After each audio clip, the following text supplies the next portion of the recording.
This show is sponsored by PowerfulWomenUSA.com, a place to be inspired by successful women. Hey, everybody, I'm Jill Conway, and this is Secrets of Powerful Women, a show dedicated to celebrating and supporting strong and successful women and sharing their stories. I'm hoping that you will be inspired to pursue your dreams, feel empowered, reclaim your voice, and discover your strengths. My guest today is Ann Liguori. Ann is a sports broadcasting legend, and she is author of Life on the Green, Lessons and Wisdoms from Legends of Golf. She is also a trailblazer and a legend herself in the world of sports broadcasting, the first woman to host both a weekly show on the Golf Channel and her own sports radio show on WFAN here in New York for 25 years. Ann, thank you for being here. Welcome to the show. Oh, my pleasure, Jill. Thanks so much for asking me to come on. Oh, my gosh, Ann. I mean, it's so wonderful to have you. Thank you so much for coming on. I mean, gosh, you are a legend. I know you wrote about legends, but you're a legend yourself. So thank you so much. Kind. Well, yeah, I've worked very hard, to establish myself in the world of sports broadcasting. And but the legends you talk about are really the ones I interview, the sports legends that I've interviewed through the years, and then the golf legends that are a part of my most recent book, Life on the Green, Lessons and Wisdom from Legends of Golf. Yeah. Well, let's begin then with your book, because you, like you said, you've interviewed some of the greatest names in golf and in sports too, obviously tennis and all that, but specifically for this book in golf, and you share their insights and their lessons on how they achieved their success. And for this book to me, though, Ann, also celebrates you and your incredible achievements.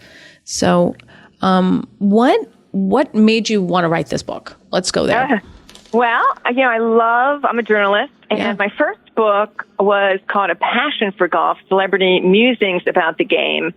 And that book came out a while ago, and it's really interviews that I did while hosting and producing my show that aired on the Golf Channel, Conversations with Ann Liguori. I was interviewing these A-list stars, literally Celine Dion and Matthew McConaughey and Samuel L. Jackson and Joe Pesci and, Kevin Costner, Sylvester Stallone. I was golfing with these personalities. I booked all those A-list stars myself for the show on the Golf Channel.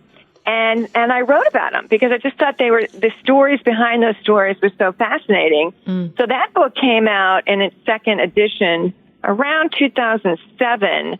And then I was ready for another book, and it took me a while to get a publisher. I won't kid you. It's just, the whole publishing world is different now. They want, sometimes they want scandal and controversy. And I wanted to write a very feel-good book, uplifting book. Yeah. Exactly. And so that's when Hatherley Press came to me, and they do very uplifting, inspirational books. And it was just a perfect publisher for me. And they asked me if I would consider writing a golf book. And I said, I can do that. I've been covering golf for decades. I've covered this would be my 27th Masters. God bless. Wow. The U.S. Opens and PGA Championships and Open Championships and LPGA Tour, PGA Tour. And so I thought, let me write a very positive book featuring 12 golf legends, 6 men, 6 women, everybody from Jack Nicklaus, Ben Crenshaw, Tom Watson, Gary Player, Padraig Harrington, Nancy Lopez, Bernard Longer, Annika Sorenstam. I mean, just incredible personalities, right? Dan Stevenson, Renee Powell. And let me ask them to share wisdom, life wisdom, not really golf wisdom, but, golf transcends, its own sport. It really is a metaphor for life. And you learn so much about yourself when you try to struggle on the golf course and it's more of a mental game than anything else, but it teaches you so much about life. And so it's really not a golf book. It's really all about, it appeals to men and women, young and old. It's really life wisdom. So, we all can be inspired and motivated by, the wisdom that these incredible legends share. And they were just so willing to sit down with me. They're all new interviews just for this book. I spent a lot of time with each personality. And they all came up with different themes, which I just thought was incredible. And because you can learn so much from the sport of golf. And when I, heard them talk about something that seemed very different and unique, I then really, kind of focused my questioning on that theme. Right. So you have Gary Player talking about pursuing your passion, no matter how old or young you are, which, he's 88 years young now. Amazing. And he still plays every day. He's physically fit. He works out all the time. I interviewed Gary Player a couple years back, and I remember doing push-ups and sit-ups with him. He really is a workout person, but his message is just so positive to all of us. Like, no matter how old you are, it's never too late to pursue a passion and to really love what you do. And I think that's so important in life. You can always start something new and different, and you can always learn something new and different. It doesn't matter how old you are. And so his message was about passion. And then Annika Sorenstam, her message was, there's no shortcuts to success. Right. And we all know that in this business, it's all about work ethic. And she tells some great stories of, she was a teenager playing golf, and she was on the range in Sweden, and there are a bunch of other junior players hitting balls, and it started to rain. And she called her dad, and she said, "Dad, come pick me up." And he came and picked her up. It was pouring rain, but as they were leaving, he saw all the other kids still out there playing, practicing. Mm-hmm. And he looked at Annika and he said, "Annika, look, there's your competition. There are no shortcuts to success." And she told me, "Oh, Ann, my heart just dropped. I mean, here's my own dad calling me out with my work ethic." And, well, of course, all those championships later, and, she's just an incredible player and what a wonderful career she had. And she's still going strong, playing in a lot of senior events and the U.S. Women's Open, and I'll see her this week at the tournament, the LPGA event going on at Lake Nona in Orlando, because she's one of the celebrities playing in it. So it's just, there's no shortcuts to success, and she learned at an early age, and that's a lesson for all of us, because as we get older and maybe get a little more tired or distracted, you still have to put the work in, right? To be a major success. So the whole book is full of wisdom and great stories about their success stories. Well, it's great because in the book, and I read the book, I thought it was wonderful, because this is what I love too. I want to hear these amazing stories from you and from all the women like you, what is it about you that, that is driven to succeed? Like, what is that secret sauce that everyone's looking for that some people have? And you, what I love about the book is that I think at one point you said golf provides a window into the soul and teaches us the greatest lessons in life, which I loved, right? But I was really drawn to Jan Stevenson's chapter, because she talks about goal setting, and she says you just have to have an amazing positive attitude. And I think so many people don't realize how important that is in life. Oh, yes. You have to forget the bad, the negative. We all suffer great disappointments in life and tragedy, and we can really let that bring us down if we dwell on it and think about it. I just think you have to, in times like that, really bad times, we all go through it. Sure. You have to think of the positive. Yeah. And be grateful for your blessings. So anytime I'm, going through one of those episodes, I just really force myself to think of all the positive things that I have in my life, all the blessings in my life, because we're all human. I lost my dad when I was in college from cancer. He was only 63. And then a year and a half later, my brother, who was only 22 at the time, lost his battle with leukemia. Oh my gosh. So within 2 years, I lost my dad and my brother. And that's very traumatic. Currently now I host charity golf events for the past 27 years, raising money for cancer research. But, we all go through a lot, right? Right. So I just think you have to, first of all, I stayed busy. Working and pursuing your passion is a good therapy, right? Mm-hmm. Keeping busy. And then, you just have to stay positive. But I also think, you ask what the secret sauce is. I think hunger also is a secret sauce. If you look at some of the personalities in the book, like Bernard Longer or Renee Powell, or they grew up with very little and with a lot of hardships and challenges in their childhood and in their personal lives, and they were really constantly working to prove themselves and to overcome those challenges. So I think you look at somebody, they're both still doing incredible things. I think you have to have the hunger and the motivation to continue to pursue excellence. Yeah. So I think that's a secret sauce. I mean, if you get to a point where you have too much money and you might not, your work ethic might not be there anymore, or, you've made it and then that's it. I just think you have to keep pushing yourself and find new goals. And, for me, I always want my next show to be better than the last show, right? I never want to rest on my laurels. I just love, being innovative. And, when you get to a certain age in our business, broadcasting, you almost have to reinvent yourself and pivot and figure out a way to continue to work. Right.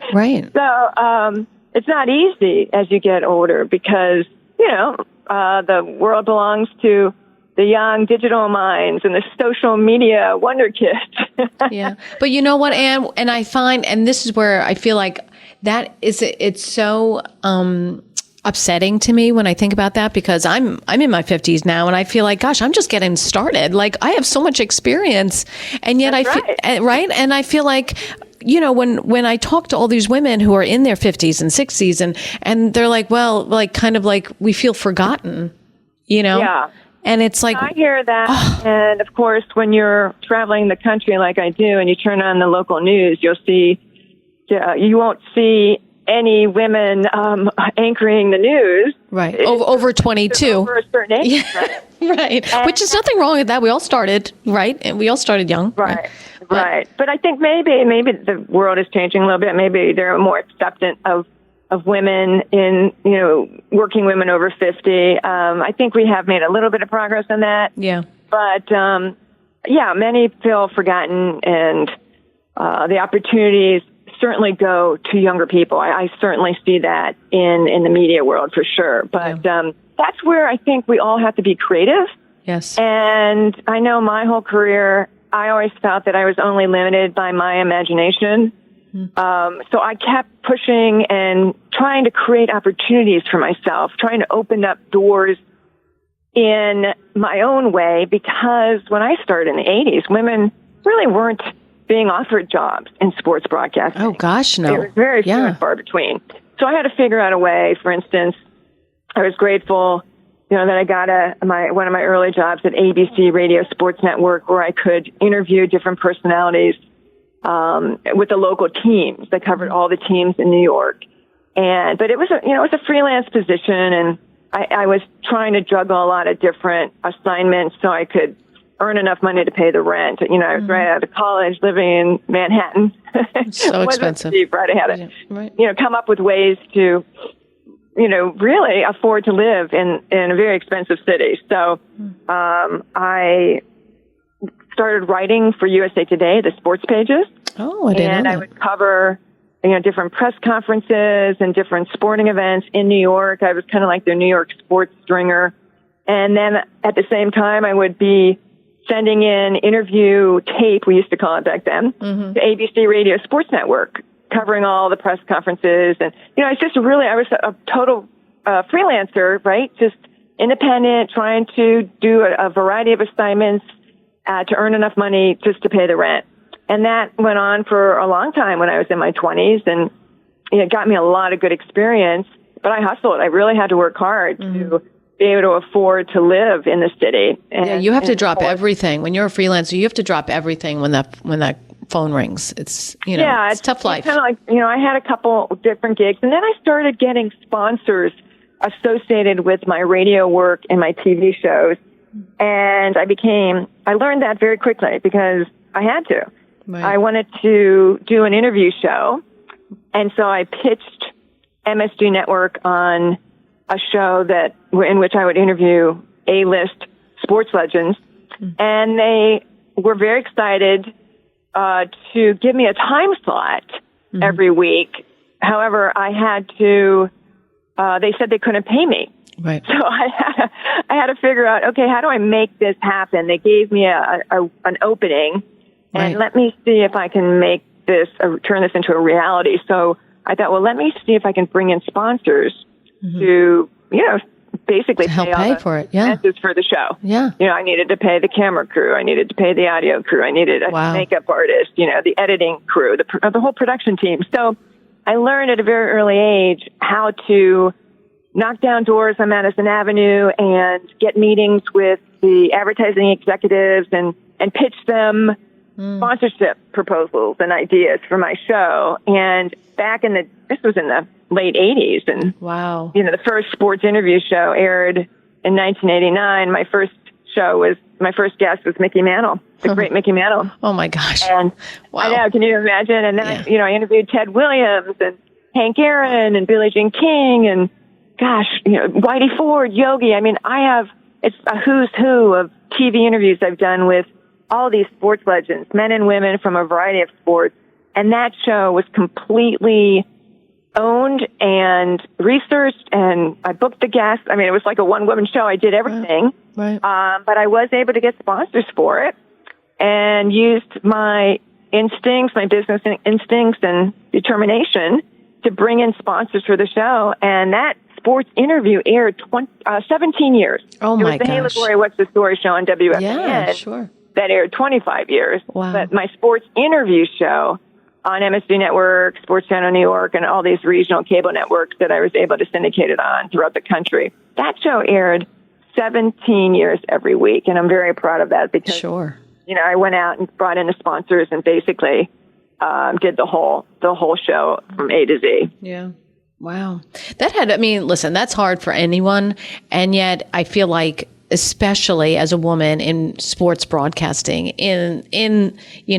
at that time too, that was an extra layer of difficulty. It was impossible. Yeah. I look back on it. I love your honesty. Yeah. Years later. And I'm very proud of that. That is probably my greatest legacy, that sports interview show. And, I licensed out the footage to various networks who, want the footage. But there's so much more I'm going to be doing with that library. I just have an incredible treasure chest of archives. And I'm just looking back at, it started in 1989. And, from a business standpoint and a creative standpoint, I'm just very, very proud of sports interview with Ann Liguori. Yeah, you should be. I mean, it's amazing. And you had the true icons of so many sports that no one has. No one has those long interviews with them. Yeah, and a lot of them have long passed. I was in my 20s and early 30s when the show was going on. And, I just thought, I should have a sit-down interview with a Mickey Mantle or a Ted Williams. And there's a story behind getting the interview with all these personalities. And that's another book, by the way.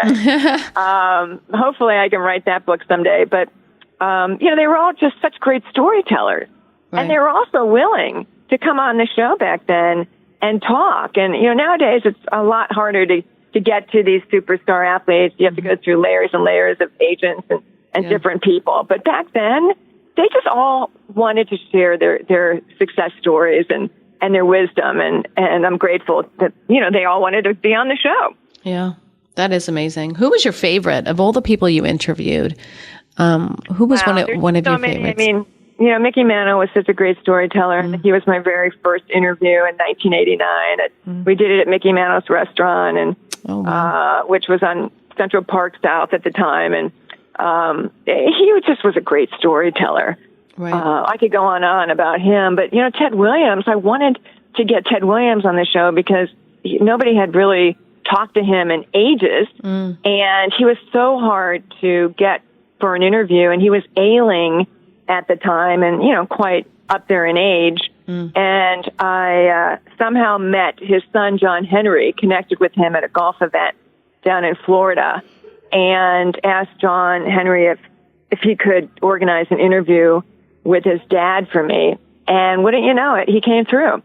And he did it in Boston the day that Ted Williams came back to Fenway, and Wow. I don't know if you're probably too young to remember that footage. I know who he is. I mean, he is right. But yeah.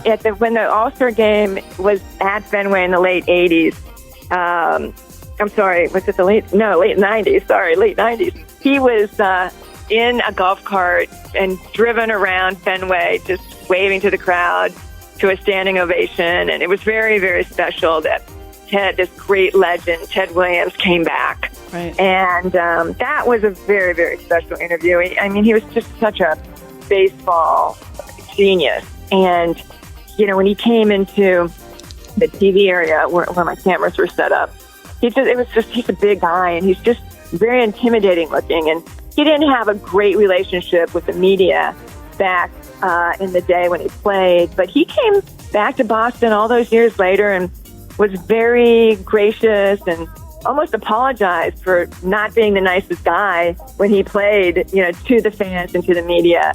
And it was just a really nice kind of reunion. And we talked a lot about not only his baseball career, but he was in the Fisherman's Hall of Fame. He was, he was co-pilot with John Glenn in the Korean War. I mean, the guy had fascinating history. So, my interviews, we touch on a lot of different topics. And, I try to bring out stories from the legends that I talk to that people haven't heard before. Oh. And so when you ask me who my favorite interviews are, there's just so many because I've done so many through the years. But I would say Mickey Mantle and Ted Williams were two of my favorites. Oh, my God. I love it. All right. We'll be back after the commercial break with Ann Liguori. You're listening to Secrets of Powerful Women. If you love what you're listening to, head to powerfulwomenusa.com for previous shows. All right. We'll be right back. Share this with a friend.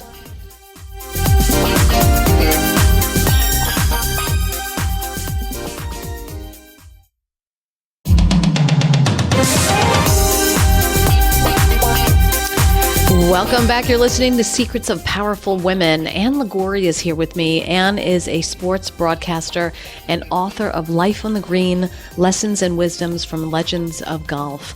And she is also a trailblazer in the world of sports broadcasting. Ann, thanks for coming back. Oh, my pleasure. Thanks for having me on. Okay. So, Ann, I wanted to talk about, in the book, you talk about you knew what you wanted to do from a young age. So talk about that. You were little, and it's so similar to my story because I'll tell you my story another time. But let's talk about you were young. What happened? Well, yes. I mean, I don't know how many people know what exactly they want to do when they're 3 years old, but I can assure you that when I was 3 years old, my mother must have had me watching a from a high chair because it was a noon show, and she must have given me lunch. But my earliest recollection of wanting to be a broadcaster and interview fascinating personalities was this woman named Ruth Lyons back in the 60s. She was a true TV pioneer. She hosted a variety show. I was born in Cincinnati and then moved to a suburb of Cleveland called Brecksville when I was 8 years old. But in Cincinnati, this woman, her name was Ruth Lyons, and she hosted a variety show. She even sang and played the piano, but she interviewed the most fascinating personalities that came through Cincinnati. And I just was mesmerized by this. And so my earliest recollection was this woman doing these interviews. And so it had obviously such a profound effect on me all those years ago that that's all I ever wanted to do. I really was always curious about people. I always wanted to interview different personalities about their success stories. And, I can't imagine that many people knowing what they want to do when they're that young. And then I was very athletic growing up. I earned 16 letters in varsity letters in high school. I doubled in, track and field in the spring and played on the boys tennis team. We didn't have a girls team at the time, till high school. And, so I really was always very athletic. And so that's where the sports broadcasting came in because I knew I wanted to host interview shows and talk shows, but I also was a huge athlete growing up. I never really pursued one sport as a kid. I did a variety of sports and then I started playing a lot of tennis and then I didn't really play golf until after college. I learned golf unfortunately at a late age. I know it's never too late. Well, I was going to say, you say that's late, but I'm taking lessons now. So 20s, it's never too late. It's just a matter of how much time you have to focus on it. And, it takes a lot of time to take lessons and to practice what you learn and then to play, right? Well, did you want to become, you knew broadcasting. I mean, so what did you study in college? Yeah, I studied broadcast journalism at the University of South Florida, and I wanted to go to a university in a pretty good sized television market and radio market, and Tampa was just great. I created some opportunities for myself there by interning with the local NBC affiliate, and their cable TV was kind of in its infancy, and I put a TV show together, or a cable show together, Tampa Bay Sensation, with some fellow students at USF, and I just kind of did as much as I could to get as much experience as I could, in television, radio. I worked for the school public radio station, and I recommend young people to get internships while they're going to college and learn as much as they can by actually doing and seeing other people work in the business. If they can get college credit for it, that's awesome. So, so I can't. And then I went right out of college. I earned a fellowship in New York City that was offered by the International Radio and TV Society, IRTS. I applied for this incredible program and was blessed to be one of the 20 that they picked to bring right up to New York City out of college. So here I was, a small town girl, starting my career in New York and trying to figure out how I was going to, put together a career in sports broadcasting back in the early 80s and pay the rent, basically. Yeah. So it was a great journey for sure. What was it like for you starting to do that? Where, I always talk about, because I think it's so important. And you also talk about things like this when in the book about, how people overcome their doubts and things like that, because that's a part of life when the doubts creep in. But how did you overcome that? Or you seem like a very upbeat, positive person, but you're human, right? So right. So, and you were you were really blazing a trail. So how hard was it for you? It was impossible, but I was very determined, very persistent. And I think my athletic ability, my background, my experiences as an athlete taught me a lot. It taught me how to compete with and against guys and women. But playing on that boys tennis team really gave me some great lessons and insight. Because, sports broadcasting and media is really dominated by men still. Yeah. And I fit in really well with the guys from a professional standpoint. I felt very comfortable. I had an older brother, and I spent a lot of time playing sports with growing up. And, so I just think learning how to push through the obstacles and maneuver around the obstacles. As I said earlier, just creating my own opportunities. I didn't see it when there was a roadblock. I kind of figured out a way to maneuver around it. Right. And then just being very determined and persistent. For every one sponsor that would come in to sponsor my sports interview cable series, I had to knock down a lot of doors, to meet with advertising execs on Madison Avenue. And I got a lot of no's. And I just you can't let the rejections and those perceived failures to get you down. You kind of pick yourself up and keep going, and it's hard. I'm not going to lie. Right. You had to have times where you were like, why am I doing this? Right. Many times. Right. Right. And, I just lost my brother, and I was in New York City, and, I was really, he was back in Cleveland with my mom, and my mom had lost, her husband, my dad, and her, a child, her firstborn, my brother. And, there were many times when I thought I should just go back to Cleveland and try to figure it out in a small market, smaller market. Not that Cleveland's a small market, but a smaller than New York for sure. Yeah. And just be with my mother, who I was very close to. I spent a lot of time with my mom, and when I was able to, I would fly her all over to sporting events that I covered, and we enjoyed Wimbledon, we enjoyed the U.S. Opens. I took her to Paris and Munich and and the Greek Isles and pushed her around on a wheelchair so that she could experience some of these great spots with me. You know, those are great memories for me. But yeah, there were many times when I was first starting out where I thought, you know, New York's just too expensive. Sports broadcasting for women is too difficult.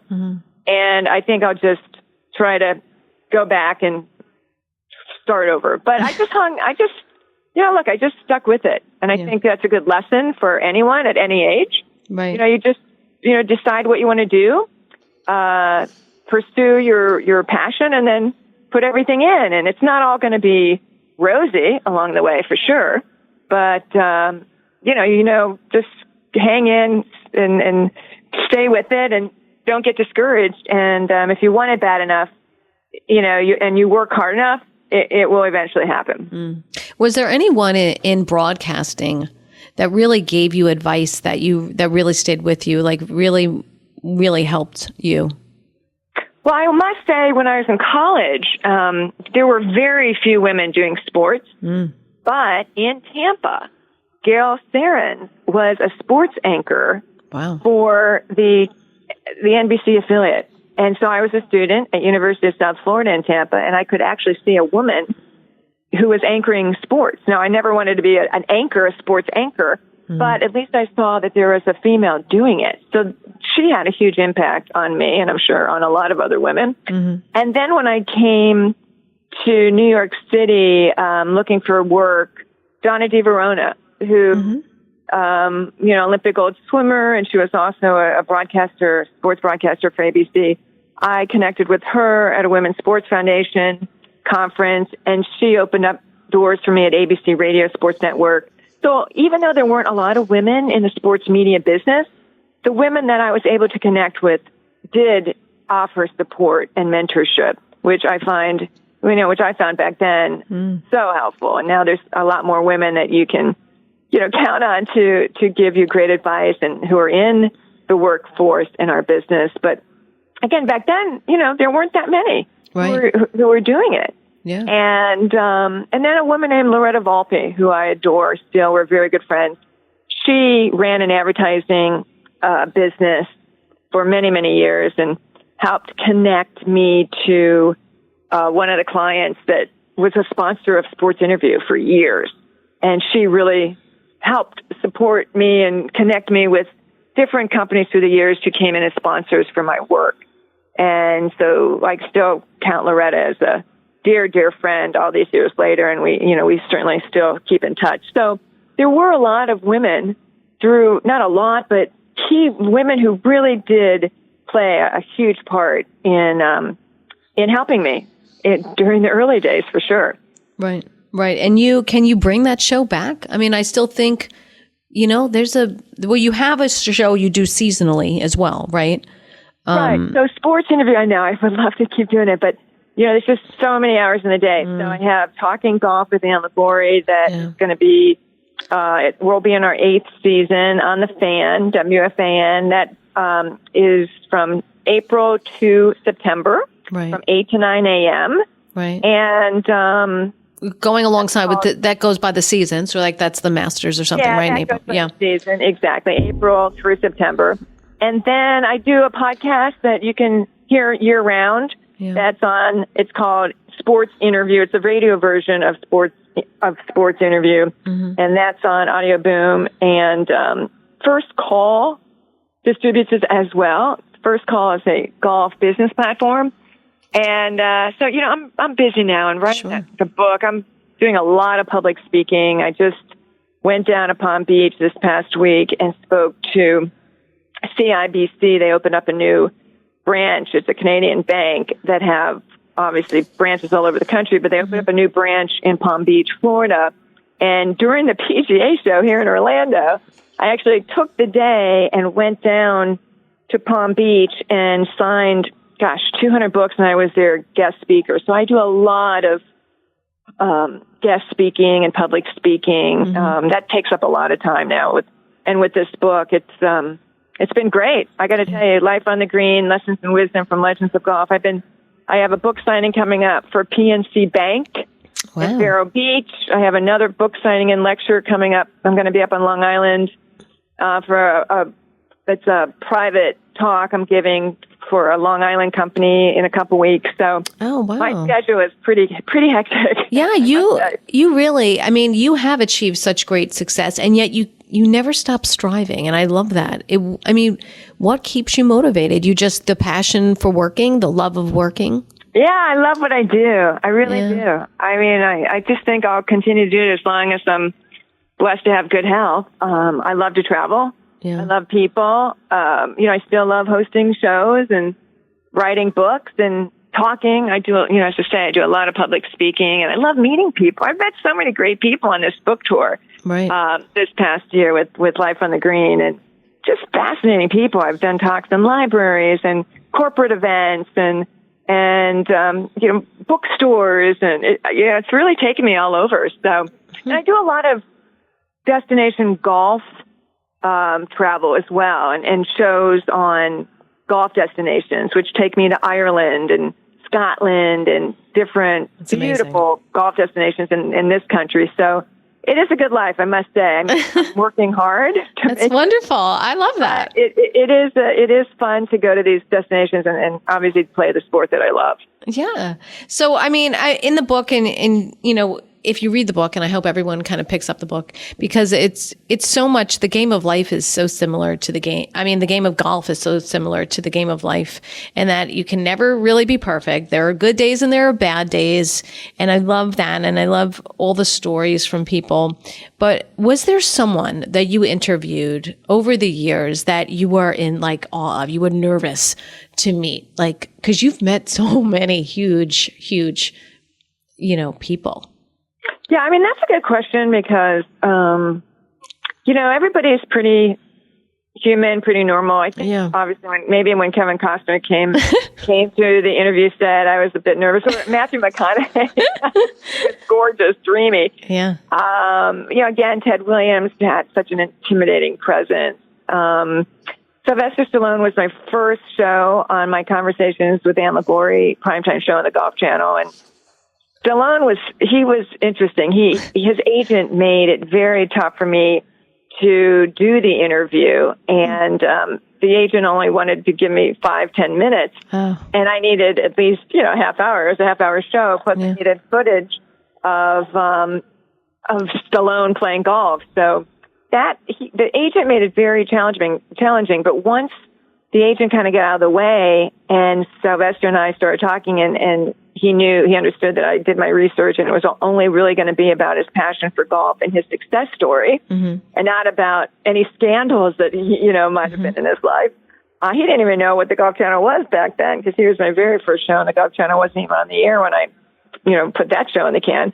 But once we got going, he loved it. And after the show, Stallone said, "Boy, I'm ready for my sequel." He just, people love talking about golf and life, really. Again, I used golf as a window into their souls, and they were all so willing to, and they're more willing to open up when they're on a gorgeous golf course somewhere, and we're out, walking the fairways and hitting balls. And that show I combined both in the studio and on the course. And so I'd get really in-depth material when we were sitting down one-on-one and, in a kind of not a studio, but a living room kind of set at a resort. And then I'd go out on the golf course and we'd have fun, watching. My camera crew would follow the person around hitting shots, and we'd have a lot of fun out there. So it was a combination of in-depth interview material along with some fun things on the golf course as well. I love that show. It's a lot of fun. Right. And if you could go back and give your 20-year-old self advice, what would you say to 20-year-old Ann? Because I feel like my life at 50 is just getting going, right? It's just kind of like starting again. It was really hard when I was in my 20s and 30s again, being a female in sports broadcasting. It was very hard. I was always kind of trying to open a door. Yeah. There weren't that many opportunities being presented to me. And I'm sure doors closing just because you're a woman too. at that Yeah, point. well, that's Yeah. the thing. Yeah. They just slammed right in your face. Yeah. Sure. So if I had to give myself advice, I mean, I think I did a really good job at hanging in there. Yeah. And Like it gets better, like, yeah. Yeah. I think I knew it had to get better. It was just so difficult back then. But I always tried to just look at the positive. So actually, I'm pretty proud of how I handled it. Let's see. What would I have told myself? I don't know. Well, maybe what would you tell a girl now if, some of these you probably meet younger girls who want to say, I want to go into sports, what do you say to them? I mean, it's such a different world now. There's so many more. Now. You have to go into sports knowing, I mean, you always have to know your stuff.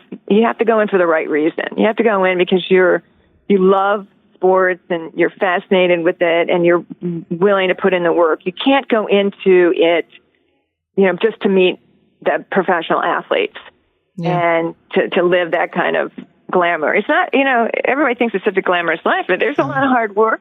Yeah. It is glamorous, but you have to really know your stuff and establish your credibility and gain respect, sooner than later. You have to really, like when I was the first woman on WFAN to host a call-in sports show, I knew that if I made a mistake and wasn't almost perfect, it would be tough for other women to perhaps pursue careers in sports media. So I put a lot of pressure on myself to be as good as I could be. And, you had to be better than the guys. Yeah. You still do. I feel like you still do. I certainly believe that. Yeah.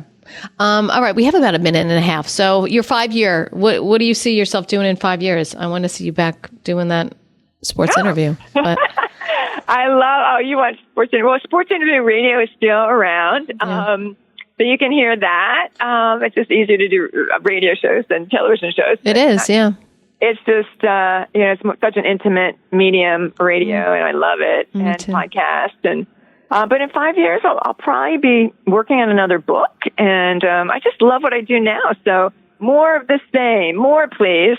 Oh, I love it. Very blessed. Yeah, I love that. Traveling the world and just meeting wonderful people and working on projects I love to do. I'm completely fulfilled. But, if I can have more of what I'm doing, I'll take it. Oh, that's fantastic. Oh, wow, Ann. So I just want to say thank you. Thank you for coming on the show. You can listen to Ann's podcast, Golf Interview, and visit her website, AnnLiguori.com. You can also catch Talking Golf with Ann Liguori on Sunday mornings, 8 to 9 a.m. on WFAN New York. And that airs from April to September. Again, thank you so much for coming on, Ann. You are a wonderful person, and you are just you have so much energy and positivity. I love it. Oh, my pleasure. And you can always get the book on Amazon, Life on the Green. Oh, perfect. Thank you so much. All right, you're listening to Secrets of Powerful Women. I'm Jill Conway. Thank you for listening to the show celebrating incredible women. I hope you're inspired to pursue your goals and believe in yourself. I hope you join me next time.